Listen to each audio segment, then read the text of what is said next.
Shalom, damai di hati.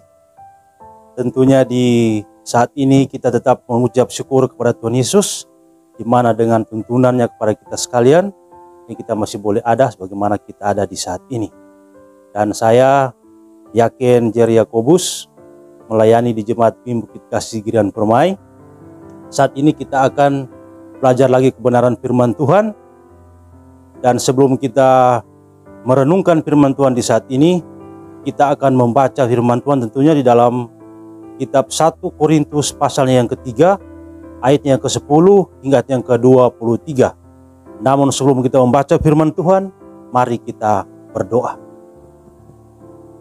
Bapa di surga, di saat ini ya Bapa, mengucap syukurlah kami kepadamu, di mana dengan tuntunan Tuhan kepada kami semua, sehingga kami boleh mengalami lagi kesehatan, kekuatan yang berasal daripada Tuhan. Bapa surgawi, di saat ini ya Bapa, kami akan membaca serta merenungkan sebagian isi firman-Mu. Untuk itu ya Bapa di surga, berkati kami semua dengan firman-Mu, agar apapun yang kami kerjakan, lakukan di tengah-tengah muka bumi ini, itu hanya seturut dengan kehendak Bapa di surga. Ini doa kami ya Bapa, ini seluruh sembahyang kami di saat ini. Di dalam nama Tuhan Yesus kami alaskan doa ini. Haleluya, amin. Saudara-saudaraku diberkati Tuhan, sebelum kita merenungkan firman Tuhan, tentunya di saat ini kita akan membaca firman Tuhan yang terdapat di dalam kitab 1 Korintus pasal yang ketiga, ayat yang ke-10 hingga ayat yang ke-23. Dan oleh Lembaga Alkitab Indonesia diberi topik perselisihan.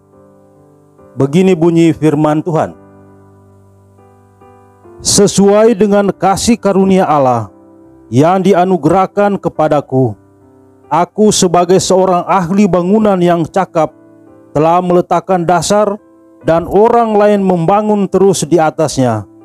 Tetapi tiap-tiap orang harus memperhatikan bagaimana ia harus membangun di atasnya. Karena tidak ada seorang pun yang dapat meletakkan dasar lain daripada dasar yang telah diletakkan, yaitu Yesus Kristus. Entahkah orang membangun di atas dasar ini dengan emas, perak, batu permata, kayu, rumput kering, atau jerami. Sekali kelak pekerjaan masing-masing orang akan nampak. Karena hari Tuhan akan menyatakannya, sebab ia akan nampak dengan api, dan bagaimana pekerjaan masing-masing orang akan diuji oleh api itu. Jika pekerjaan yang dibangun seseorang tahan uji, ia akan mendapat upah. Jika pekerjaannya terbakar, ia akan menderita kerugian, tetapi ia sendiri akan diselamatkan, tetapi seperti dari dalam api. Tidak tahukah kamu bahwa kamu adalah bait Allah dan bahwa Roh Allah diam di dalam kamu? Jika ada orang yang membinasakan bait Allah, maka Allah akan membinasakan dia. Sebab bait Allah adalah kudus, dan bait Allah itu ialah kamu. Janganlah ada orang yang menipu dirinya sendiri. Jika ada di antara kamu yang menyangka dirinya berhikmat menurut dunia ini, biarlah ia menjadi bodoh supaya ia berhikmat. Karena hikmat dunia ini adalah kebodohan bagi Allah. Sebab ada tertulis, ia yang menangkap orang berhikmat dalam kecerdikannya. Dan di tempat lain, Tuhan mengetahui rancangan-rancangan orang berhikmat. Sesungguhnya semuanya sia-sia belaka. Karena itu janganlah ada orang yang memegahkan dirinya atas manusia, sebab segala sesuatu adalah milikmu. Baik Paulus, Apolos maupun Kefas, baik dunia hidup maupun mati, baik waktu sekarang maupun waktu yang akan datang, semuanya kamu punya. Tetapi kamu adalah milik Kristus, dan Kristus adalah milik Allah. Demikian bacaan Alkitab kita di saat ini, dan kita akan menjabarkan trilogi pembangunan jemaat. Dan di saat ini tema bulanan kita yaitu membina persekutuan gereja yang tahan uji. Sedangkan tema mingguan kita yaitu umat Tuhan milik Kristus. Alasan pemilihan tema, kita akan menemukan karakter orang yang berbeda-beda dalam persekutuan jemaat dan masyarakat. Perbedaan karakter dapat memperkaya dan memperindah persekutuan, tetapi juga dapat berdampak negatif pada kehidupan berjemaat dan bermasyarakat. Karakter pemimpin banyak mempengaruhi kelompok yang dipimpinnya. Di kolom misalnya, kadang ada anggota kolom yang lebih mengidolakan penatuanya, sedangkan yang lain mengidolakan yakinnya. Bahkan dalam persekutuan yang lebih luas, apabila di jemaat itu lebih dari satu pendeta, ada yang mengidolakan salah satunya. Tidak jarang pendeta yang sudah pindah di tempat pelayanan yang baru terus dibandingkan dengan pendeta yang baru menggantikannya. Perbandingan yang dimunculkan menyangkut khotbahnya, cara berpakaian, bahkan keadaan keluarga pelayan. Dalam konteks Indonesia juga ada yang mengidolakan tokoh-tokoh politik tertentu. Namun, terlalu mengagungkan tokoh tertentu akan menjadi benih yang mudah menimbulkan konflik dan perpecahan dalam hidup berjemaat dan bermasyarakat. Di jemaat Korintus juga terjadi perpecahan yang diakibatkan oleh jemaat mengidolakan pemimpin tertentu yang mengancam keutuhan persekutuan.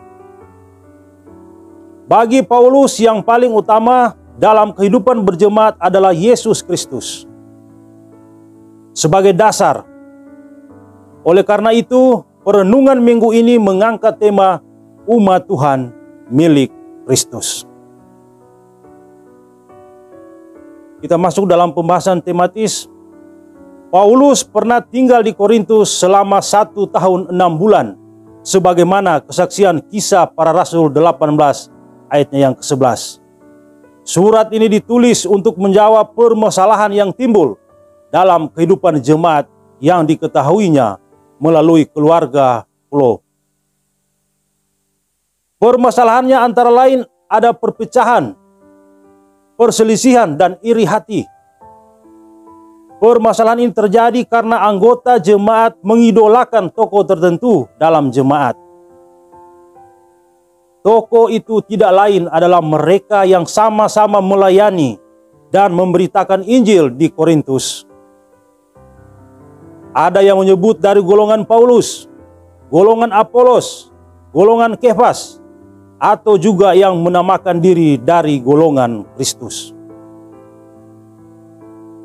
Paulus menyebut kehadiran orang cabul, kikir, penipu, penyembah berhala, pemfitnah, pemabuk, dan tidak adil.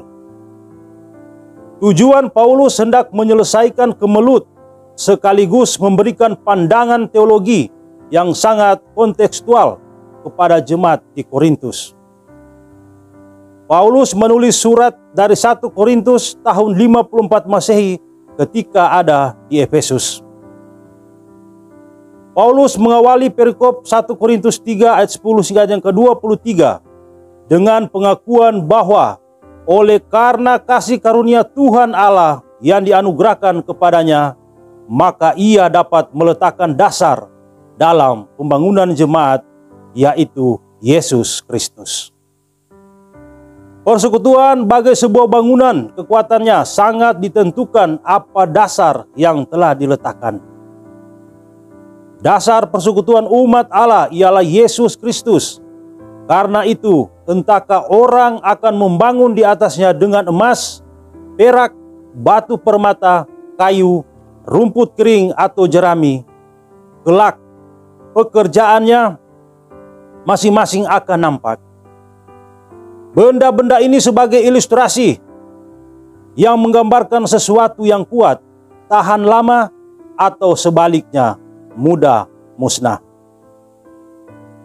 Emas, perak, batu permata, benda yang berkualitas dan kokoh tidak mudah musnah, sedangkan kayu, rumput kering dan jerami sesuatu yang tidak bertahan lama dan mudah dimusnahkan. Oleh karena itu, Paulus berkata, masing-masing akan diuji oleh api. Jika pekerjaan seseorang tahan uji, akan mendapat upah. Tidak dapat dipungkiri, orang kadang membangun pelayanan karena kepentingan tertentu yang memicu konflik. Ada yang memisahkan diri dan membangun kelompok tersendiri. Hendaklah pelayan Tuhan dan jemaat Tuhan melakukan pekerjaannya dengan baik dan benar, serta harus tahan uji, sabar, tekun, tahan bantingan menghadapi tantangan, baik dalam keluarga maupun dari luar keluarga. Orang yang tahan uji akan mendapat upah. Ada hal yang menarik dari ayat 15, yaitu jika pekerjaan terbakar, ia akan menderita kerugian, tetapi ia sendiri akan diselamatkan. Kita lihat di awal ayat 10, Paulus mengingatkan tentang harus memperhatikan bagaimana membangun di atasnya. Tetapi bangunan di atasnya bisa saja terbakar. Akan ada kerugian, tetapi keselamatan akan ia dapatkan. Sekalipun dalam penderitaan, karena apa? Tentu karena dasar dari bangunan itu, Yesus Kristus. Kerugian pasti akan ada dalam pelayanan, tetapi keselamatan jangan sampai diambil dari kehidupan kita. Karena itu, tetaplah hidup dalam pelayanan di dalam dan di atas dasar Yesus Kristus. Tentang keselamatan lebih lanjut, Paulus berkata, kamu adalah bait Allah.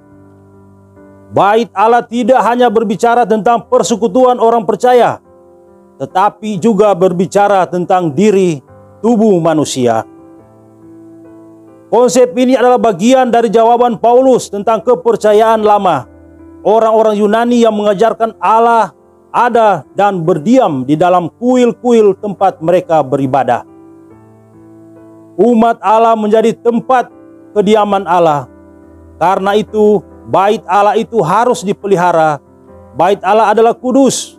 Bait Allah adalah orang percaya. Orang percaya akan terus-menerus menyampaikan berita keselamatan yang telah dikerjakan oleh Yesus Kristus. Jika ada yang akan membinasakan bait Allah, maka Allah akan membinasakan dia. Bukan sebagai bentuk pembalasan yang terdorong oleh dendam, melainkan penolakan terhadap berita keselamatan adalah penolakan pada keselamatan itu sendiri. Itulah kebinasaan yang dialami oleh orang-orang yang menolak keselamatan dari Yesus Kristus. Sebagai bait Allah, manusia harus menjadi orang yang rendah hati. Paulus mengingatkan orang-orang yang merasa diri berpengetahuan, merasa diri berhikmat, padahal hikmat menurut dunia akan bertobat. Orang yang angkuh, sombong, mengaku berhikmat, padahal hikmat dunia adalah sikap yang menipu diri sendiri. Sebab hikmat dunia adalah kebodohan bagi Allah. Sebaiknya orang yang demikian menjadi bodoh dalam pengertian merasa perlu banyak belajar. Orang yang merasa ada banyak hal yang belum diketahui, mau mencari tahu, mau belajar, maka ia beroleh hikmat. Tuhanlah yang memberikan hikmat, dari mulutnya datang pengetahuan dan kepandaian. Ia menyediakan pertolongan bagi orang-orang jujur dan menjadi perisai bagi orang tidak bercela lakunya. Fenomena merubah identitas kependudukan dari Kristen menjadi bukan Kristen semarak di era digital. Orang cerdik dapat menjerat sesama manusia, tetapi tidak dapat menipu Tuhan Allah. Karena Tuhan Allah mengetahui semua rancangan manusia. Maka tidak ada yang dapat dimegahkan manusia atas dirinya. Kesombongan egoisme di dalam persekutuan jemaat harus ditiadakan, sebab akan meresahkan dan memecah belah kehidupan umat Allah. Keberadaan para rasul seperti Paulus, Apolos, Kefas, bahkan dunia kehidupan maupun kematian, juga waktu kini dan waktu yang akan datang adalah milik semua orang-orang yang percaya pada Tuhan. Namun orang-orang percaya adalah milik Tuhan Allah, artinya hidup kita sendiri bukanlah milik kita. Apa yang perlu dimegahkan? Sebab kamu adalah milik Allah, sedangkan Yesus Kristus sendiri bukanlah milik diri sendiri, melainkan milik Allah. Maka kita tidak perlu memegahkan diri atas hikmat manusia dan kecakapannya. Makna dan implikasi firman. Bagi Paulus, meletakkan dasar Yesus Kristus dalam membangun persekutuan jemaat hanya karena kasih karunia Allah. Demikian juga dengan kita. Jikalau kita boleh melayani Tuhan, memberitakan Injil keselamatan Yesus Kristus, itu semua hanya karena kemurahan Tuhan. Maka selama masih ada kesempatan melayani Tuhan, kita harus menggunakan waktu itu sebaik-baiknya. Sekalipun kita menghadapi pergumulan dalam keluarga, jemaat, kita yakin kasih karunia Tuhan Allah senantiasa beserta kita. Pekerjaan yang Tuhan percayakan kepada kita pada waktunya akan diuji oleh api. Bahan-bahan bangunan yang digunakan diibaratkan dengan bahan yang kuat, yang tidak mudah terbakar seperti emas, perak, batu permata, maupun yang mudah terbakar yaitu kayu, rumput kering atau jerami. Pasti ada yang terbakar dan mengalami kerugian. Namun jika dasar bangunan yang diletakkan adalah Yesus Kristus, maka akan diselamatkan. Dalam pelayanan pasti ada kesukaran-kesukaran yang dialami. Tetaplah bertahan, tetaplah kuat di dalam Yesus Kristus, maka kita akan menerima keselamatan. Sebagai umat yang telah diselamatkan oleh Yesus Kristus, kita harus menjaga kekudusan hidup. Sebab tubuh kita adalah bait Allah yang kudus.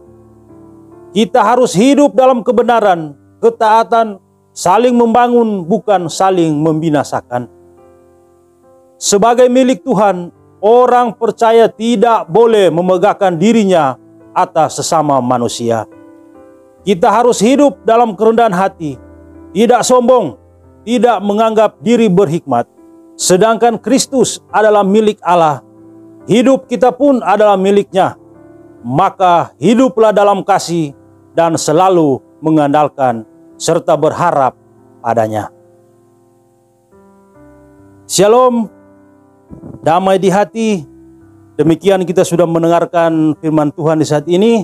Dan saya berharap kita semua, dimanapun kita berada, kita mengalami yang namanya damai sejahtera, semangat yang berasal daripada Tuhan kita Yesus Kristus. Kristus telah bangkit. Haleluya. Amin. Mari kita berdoa. Bapa di surga, terima kasih atas waktu dan kesempatan yang Engkau masih anugerahkan kepada kami semua. Sehingga di saat ini ya Bapa, kami masih boleh belajar akan kebenaran firman-Mu. Begitu ya Bapa di surga, kami mohon kepadamu, ajar terus kami dengan firman-Mu, agar dimanapun kami pergi dan berada, kami boleh menjadi berkat baik bagi keluarga kami masing-masing maupun berkat bagi banyak orang. Ini permohonan kami di dalam nama Tuhan Yesus yang adalah firman dan kehidupan kami. Amin.